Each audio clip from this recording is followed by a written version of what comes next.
With me to discuss this is Graham Davies, who advises business leaders and politicians. People at home have heard it for themselves. You've had a good listen, I'm sure. Was this lifted, or is it really just coincidence? I think rather than lifted, I'd say borrowed.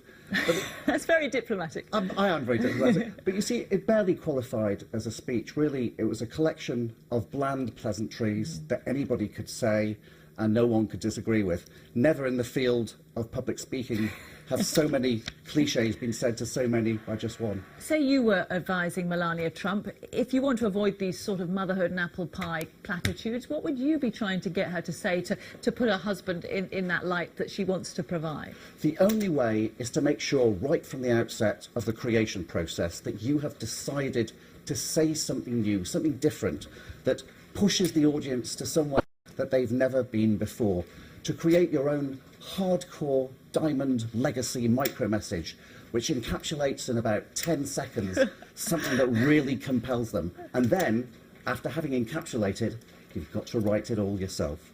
These guys will have been coached for this tonight. First of all, each of them will have created an overarching micro-message which captures the essence of their campaign, what they'd say if they only had 10 seconds in which to say it.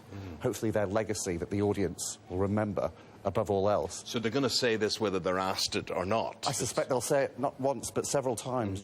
If I watch sport, I want to watch a flair player, whether it's in tennis or golf. You want to watch a Baz Steris or a Cantona or whatever. You want to watch somebody different, somebody slightly maverick.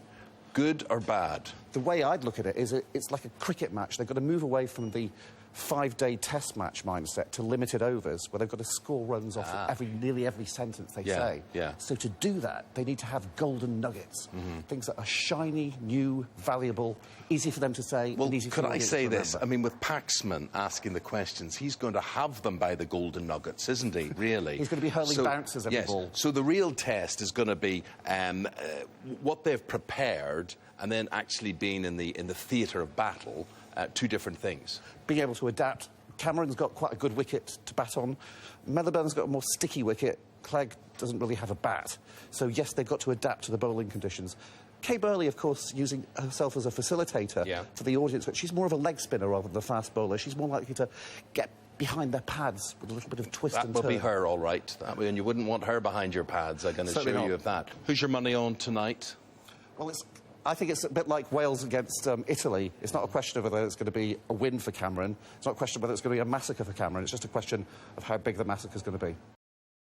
Graham, thanks for coming in. Good morning. Are you looking forward to it? Very much so. He's developed so much over the last 4 years, you see. In 2004, at the Democrat convention, he was a public speaking juggernaut. He was almost drowning the audience in an irrepressible torrent of words and concepts and ideas. But, of course, that was very much a young politician's speech. It's very high on vision and vigour and values, but very low on practical pragmatism.